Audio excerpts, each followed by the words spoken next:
중국 최대 온라인 여행사 트립닷컴이 한중 관광 교류 활성화를 위해 한국관광공사와 업무 협약을 추진하고 있는 것으로 알려집니다. 4천억 원대 강남 빌딩 소유권에 대한 재심이 열리고 있는 가운데 재판부가 다음 달 14일 최종 선고를 하겠다고 밝혔습니다. 공모주 청약에서만 63조 원의 뭉칫돈이 몰렸던 SK바이오사이언스가 상장 첫날 화려한 코스피 입성에 성공했습니다. 은행권이 통일된 금리 인하 요구권 기준 마련에 나섭니다. 고정 지출을 줄일 수 있는 금리 인하 요구권 활용 방법 이슈 플러스에서 자세하게 짚어드립니다. 센 경제라이브 시작합니다.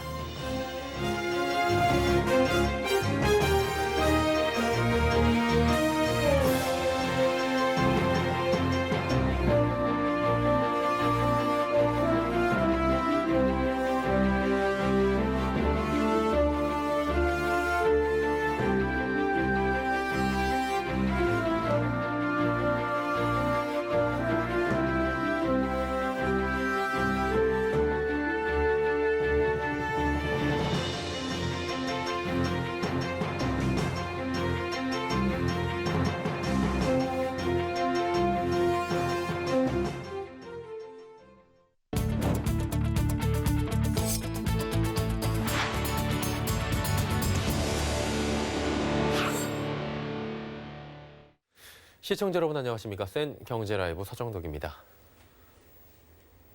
중국 최대 여행사 트립닷컴이 한중 관광교류 활성화를 위해 한국관광공사와 업무 협약 MOU를 추진하고 있는 것으로 알려집니다. 사드 사태와 코로나19를 넘어 그간 막혀있던 한중 간의 관광길을 풀어줄 대형 이벤트가 될 것으로 기대되는데요. 문다혜 기자의 단독 보도입니다. 중국 최대 온라인 여행사 트립닷컴이 한국관광공사와 한중 관광교류 활성화를 위한 업무 협약을 준비 중인 것으로 알려졌습니다. 시기를 특정하진 않았지만 이번 협약은 시진핑 중국 국가주석의 방한과 맞물린 이벤트가 될 것으로 보입니다. 트립닷컴은 시진핑 중국 국가주석의 방한 일정에 맞춰 제임스량 트립닷컴 그룹 회장과 제인순 CEO의 방한을 계획 중입니다. 시진핑 주석의 방한 시점은 한국의 코로나 백신 접종 상황에 맞춰 빠르면 상반기, 늦어도 올 하반기에는 이뤄질 가능성이 높아 제임스량 회장의 방한도 올해 이뤄질 것으로 보입니다. 성사된다면 제임스량 회장의 첫 방한입니다.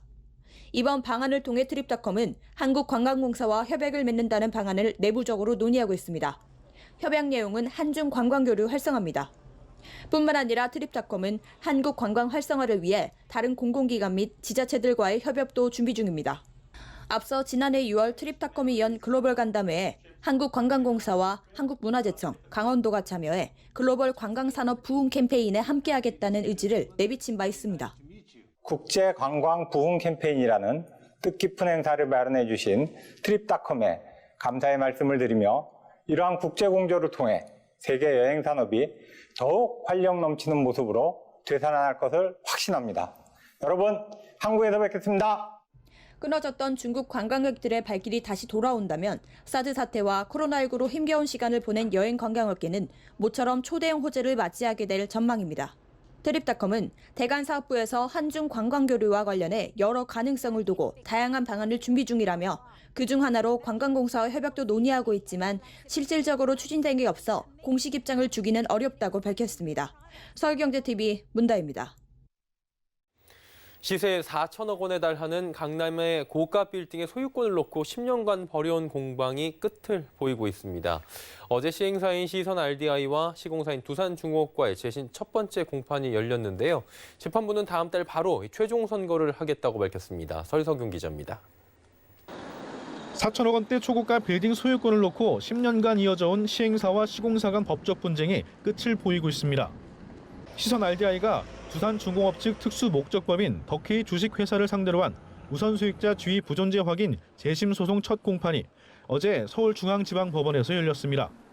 당초 지난 1월 13일로 공판일이 지정됐었지만 코로나19 사태로 인해 이날로 연기된 겁니다.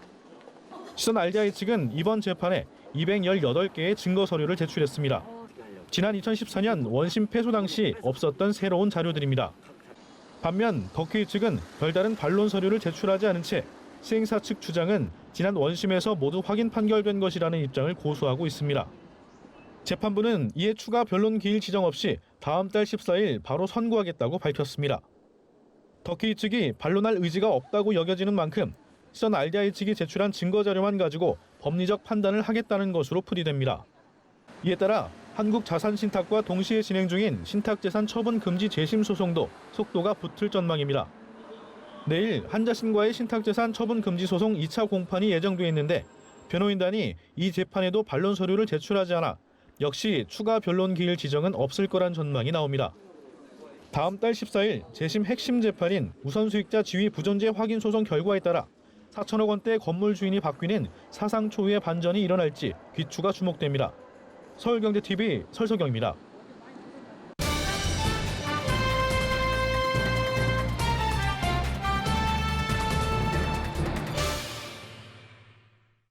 예, 조금 전 레포트에서 보셨듯이 4천억 원대 강남 빌딩에 대한 소유권 분쟁이 이제 끝을 향해 달려가고 있습니다. 지난 1월 재심이 열리게 됐습니다. 이제 10년 동안 이어져 온 소유권 공방이 다시 원점으로 돌아가는 상태였고요. 굉장히 이례적인 상황인 겁니다. 재심이 열린 2개의 소송 중에 핵심 소송이죠. 우선수익자 지위 부존재 확인 소송이 다음 달 14일에 최종 선고를 앞두고 있다고 합니다.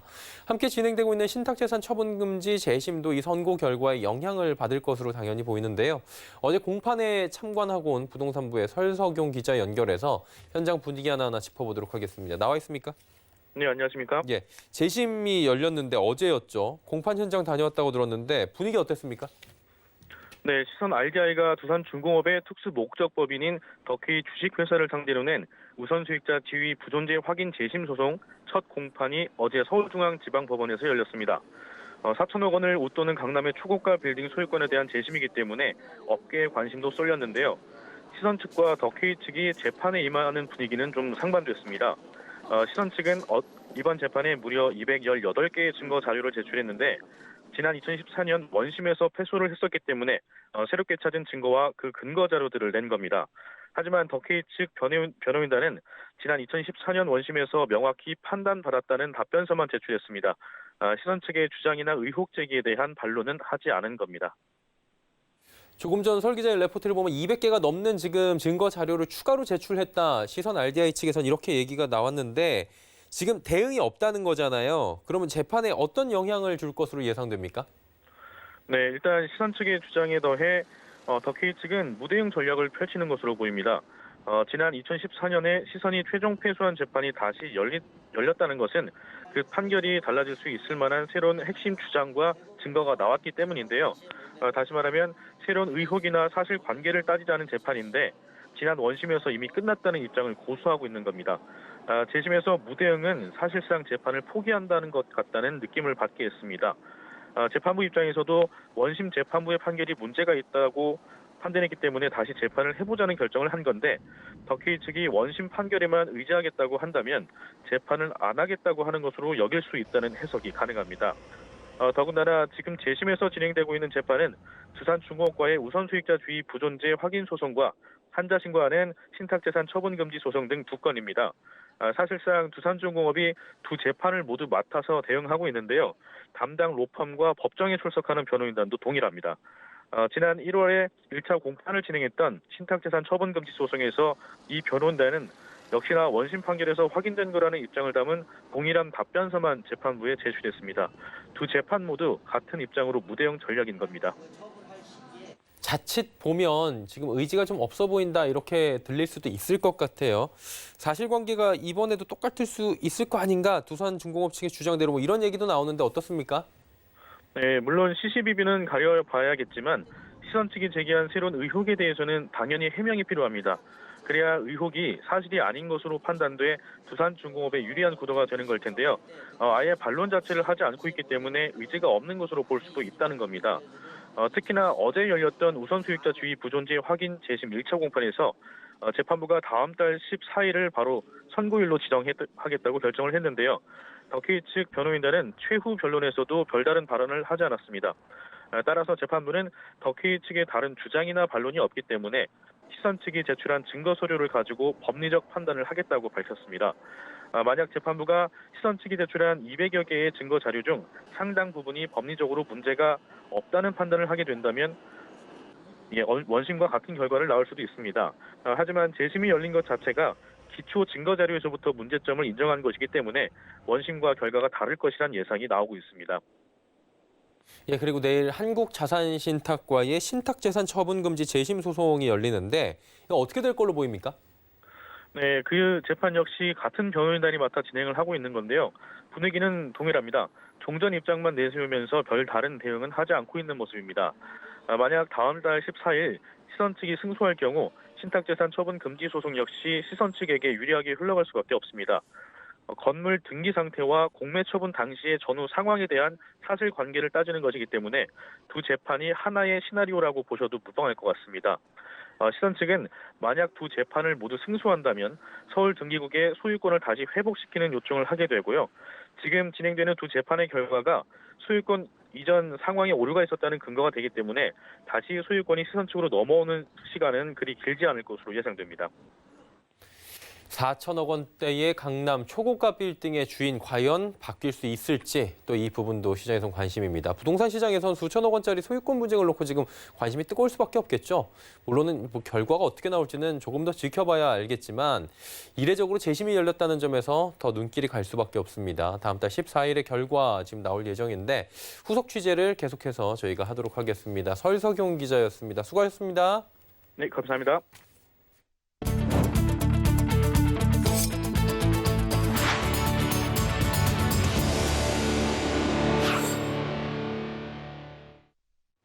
올해 수도권에서 분양한 아파트들이 모두 1순위 마감에 성공한 것으로 나타납니다. 부동산 114는 올해 1월부터 지난 16일까지 수도권 아파트 172개 유형이 분양이 나섰는데 모두 1순위에서 마감됐다고 밝혔습니다. 이 같은 청약 열기는 수도권뿐만 아니라 전국적 현상으로 나타납니다. 같은 기간 전국에서 청약을 받은 주택형 총 366개 가운데 331개가 1순위 마감에 성공했습니다. 올 들어 현재까지 수도권에서 가장 높은 경쟁률을 기록한 단지는 위례 자이더시티로 617.6대 1을 기록한 바 있습니다. 공모주 청약에서만 63조 원의 뭉칫돈이 몰렸던 SK바이오사이언스가 상장 첫날 화려하게 코스피에 입성했습니다. 공모가의 2배에서 시초가를 형성한 뒤 상한가에 직행하는 이른바 따상에 성공한 건데요. 이번 상한가 랠리 어디까지 이어질 수 있을지에 시장에 관심이 쏠립니다. 김혜영 기자입니다. SK바이오사이언스가 코스피 상장과 동시에 상한가로 치솟았습니다. SK바이오사이언스는 공모가의 2배인 13만 원의 시초가를 형성하고 가격 제한폭까지 올라 16만 9천 원에 장을 마쳤습니다. 공모가 대비 수익률은 160%에 달합니다. 일반 공모로 한 주를 청약받았다고 가정하면 하루에 10만 4천 원의 이익을 얻은 셈입니다. 시가총액도 12조 9,285억 원으로 불어나 단숨에 코스피 시총 29위에 올랐습니다. 이제 관심은 상장 이후 3거래일 연속 상한가를 기록한 SK바이오팜의 기록을 뛰어넘을 것인가입니다. 증권가에서는 추가 상승 여력을 높게 보고 있습니다. 공모주의 경우 상장 초반 주가를 결정하는 핵심 요인은 수급인데 SK바이오사이언스는 대부분 기관 투자자 물량이 보호 예수로 묶여 있고 시중에 풀리는 유통 물량은 11.63%에 불과하기 때문입니다. 앞서 따상상상을 기록한 SK바이오팜의 경우 기관 투자자들의 의무 보유 확약 비율은 52.25%, 상장 첫날 유통 가능 주식 비율은 13.06%였습니다.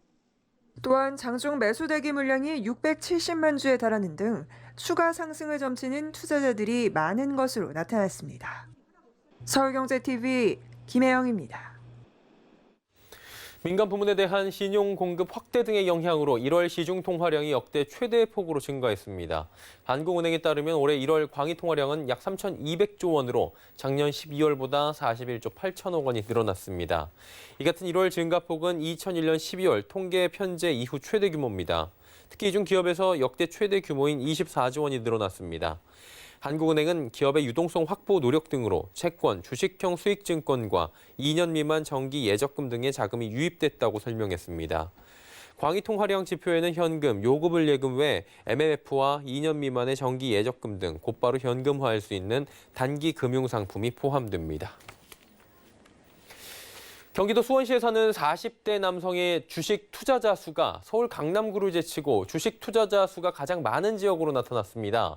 한국예탁결제원에 따르면 지난해 말 기준 개인 투자자 중 수원시에 거주하는 40대 남성 투자자는 34,463명으로 전국 시군구 및 성별, 연령대별 투자자 중 가장 많았습니다. 다만 이들이 보유한 전체 주식수는 약 2억 608만 주로 강남 40대의 약 8억 2,500만 주에 비해 4분의 1 수준에도 미치지 못했지만 투자자 수는 더 많은 것으로 조사된 겁니다.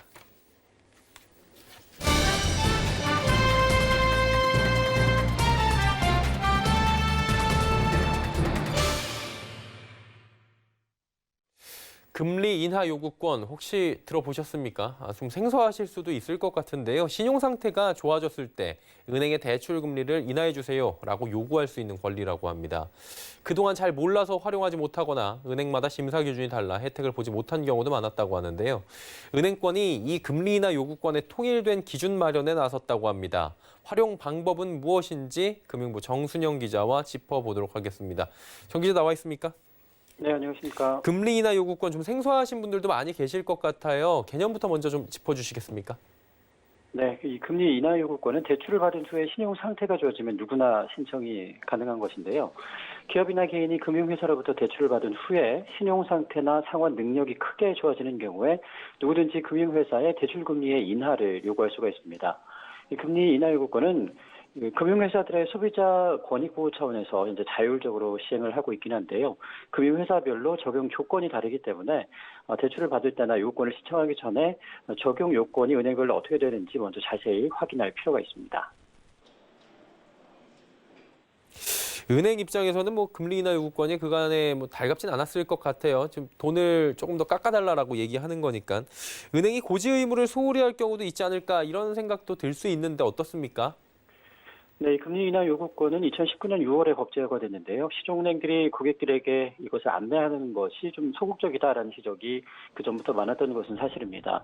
고객들은 증빙 자료를 은행에 제출을 하고 은행의 재평가를 받아야 되는데 직접 시장에 방문하고 또 사전 상담 등의 절차가 또 필요하기도 했습니다. 수용 여부 결과 통보는 은행에서 전화나 문자를 줘야지만 알 수가 있었는데요.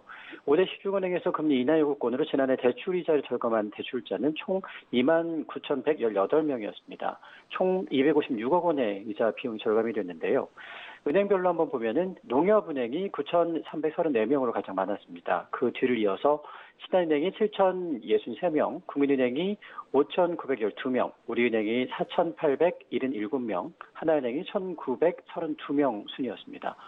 이 수용률을 기준으로 할 경우에 농협은행이 96.4%로 월등히 가장 높았고 우리은행이 72.7%, 하나은행이 53.2%, 국민은행이 46.7%, 신한은행이 43.2% 순이었습니다.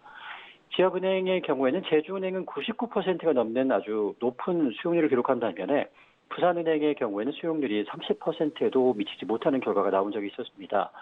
이후로 전북은행이 68.2%였고 광주은행과 경남은행은 각각 30%대의 수용률을 보였는데요. 이런 은행별의 이 수용률도 한번 확인을 미리 해보시는 것이 좋을 것 같습니다. 상황이 이렇다 보니까 통계 작성이나 금리 인하 요구 수용 기준이 좀 문제가 있다라는 지적이 나올 수밖에 없는 상황이기도 했습니다. 어떤 은행은 99%고 어떤 은행은 30%대 한마디로 제각각이다 하다 보니까 소비자 입장에서 좀 혼란이 올 것 같은데 그러다 보니까 요즘 들어서 은행들 이런 분위기가 조금씩 바뀌고 있나요? 네, 최근 인터넷 전문은행이 등장을 했죠. 등장과 함께 우리 시중은행들도 분위기가 바뀌었습니다. 카카오뱅크의 경우에는 2019년 3분기부터 분기마다 신용 등급이 변경된 고객을 대상으로 해서 금리 인하 요구권을 푸시, 알람 등으로 미리 알렸습니다. 고지를 적극적으로 하고 있었습니다. 이 모바일 앱을 통해서 신용 점수 상승과 대출 금리 인하 가능 여부 등을 이 고객들은 실시간으로 확인을 할 수가 있었는데요. 이 카뱅에서 금리 인하 요구권을 신청을 해서 이자액 인하 혜택을 받은 고객의 수는 지난해 9만 명으로 5대 시중은행을 모두 합친 인원을 크게 웃도는 수치였습니다. 작년 9만 명이 아낀 이자액은 총 30억 원에 달했는데요. 이 상황이 이렇자 금융당국은 최근 은행연합회와 그리고 18개 국내 은행들이 모여서 금리 인하 요구권 운영 개선을 위한 TF를 구성을 했습니다. 금감원은 금리 인하 요구권의 안내와 설명을 내시로 하고 또 심사 결과의 통보 서식을 개선하고 통계 기준 정비 그리고 공시 방안 마련 등에 대해서 논의를 한번 해서 상반기 중에 개선 방안을 마련할 예정인 것으로 알려졌는데요. 금리 인하 요구권 안내를 강화를 하면서 신청 자격과 적용 가능 상품 등을 통일하는 방안도 함께 살펴보고 있습니다. 고정 지출 어떻게 하면 줄일까 지금 고민 중이신 분들께서는 지금 이 방송 보시면서 어떻게 하는 거야라고 궁금하실 것 같습니다. 금리 인하 요구권 행사하려면 어떻게 해야 되는 겁니까? 네, 신용이 좋아졌거나 은행으로부터 금리 인하 요구권 안내를 받았을 경우에는 영업점에 가면 권리를 행사할 수가 있습니다. 만약에 코로나 때문에 대면 업무가 부담스럽다면 인터넷이나 모바일로도 이용이 가능한데요. 창구에서 신청을 하면 요구 수용 여부를 알기까지 대략 10일 정도가 소요이 됩니다. 비대면 채널을 이용하게 되면 행정기관 정보 조회를 거쳐서 금리 인하 유무를 바로 알 수가 있다고 합니다. 금리 인하 요구권을 신청하기 위해서는 신용상태의 개선을 증명할 수 있는 자료를 꼭 제출을 해야 되는데요. 신용등급의 상승이나 변호사, 의사, 회계사 등의 전문 자격 시험의 합격 또는 취업, 승진 등이 해당이 됩니다. 기업이나 자영업자들은 또 이익의 증가와 매출이 증가됨을 증명할 수 있다면 신청이 가능한데요. 대출 고객에게 금리 인하 요구권을 알리지 않았을 경우에 과태료 부과 대상이 은행 임직원에서 현재는 은행으로 바뀌었고 또 2천만 원 이하의 과태료가 부과된다는 점도 함께 알아두시면 좋을 것 같습니다. 그리고 이제 모바일 앱 이용하시는 분들 많이 계시잖아요. 은행뿐만 아니라 핀테크 앱 활용하시는 분들도 굉장히 많을 것 같네요. 요즘 금리나 한도 등의 조건이 좋은 쪽으로 대출을 갈아타라는 사람들이 많아지고 있는데요. 이 핀테크 업체도 이에 따라서 고객 중심의 다양한 서비스를 내놓고 있습니다. 대출금리 비교 앱을 이용을 하면 다양한 금융회사와 대출 상품 가운데서 가장 적합한 조건을 한 번에 확인하고 또 대출 신청까지 할 수가 있는데 먼저 팀 윙크가 운영하는 핀테크 플랫폼 알다는 중저신용자에게 특화된 신용자산 관리 앱입니다.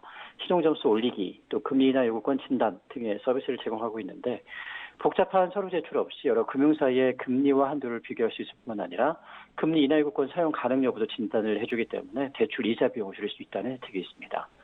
또 한국금융솔루션이 운영하는 대출 비교 플랫폼 핀셋에는 다양한 평가 항목을 심사에 도입을 해서 금리 인하 가능 여부를 직접 판단을 해줍니다. 각 금융사의 예적금 금리를 비교해 공시를 하고 또 제휴 금융상품을 선보이고 있기도 합니다. 그리고 이제 금리 인하권을 행사할 수 있는 곳이 은행뿐만이 아니라 보험사도 된다고 하는데 맞습니까? 그렇습니다. 금리 인하 요구는 은행만 가능한 것이 아니라 저축은행과 카드사, 보험사도 가능합니다. 다만 정책자금 대출, 햇살론, 예적금 담보대출, 보험계약 대출 등 미리 정해져 있는 금리 기준에 따라서 취급하는 상품은 제외되는데요. 특히 지난해 보험사가 금리 인하 요구권을 안내하지 않았을 경우에 과태료 1,000만 원 부과 대상이 보험사 발기인에서 보험사로 변경되기도 했습니다. 이 보험사 금리 인하 요구권이 법제화된 2019년의 경우 접수 건수가 전년 대비 185%, 또 실제 금리 인하 건수는 전년 대비 191%나 증가하는 등 활성화되고 있는 상황인데요. 은행 대출이 어려운 경우에 이금융과 카드 대출을 활용하신 경우 많으실 겁니다. 이 상대적으로 비싼 이자를 내야 되는 보험이나 카드, 이금융에서 대출을 받았고 만약에 신용이 개선됐다면 내가 금리 인하 요구권 고지를 받았는지 또 금리 인하 요구를 할 수 있는 자격이 되는지 꼭 한번 챙겨보시는 게 좋을 것 같습니다. 요즘 코로나로 힘드신 분들, 대출받거나 신용등급이 떨어진 분들도 꽤 늘어났을 거라고 생각되는데요. 금리 인하 요구권 미리 알고 계셨다가 상황이 개선됐을 때 활용해 보시는 것도 재테크 방법 중에 하나가 되지 않을까 이런 생각이 듭니다. 금융부의 정순영 기자였습니다. 고맙습니다. 고맙습니다.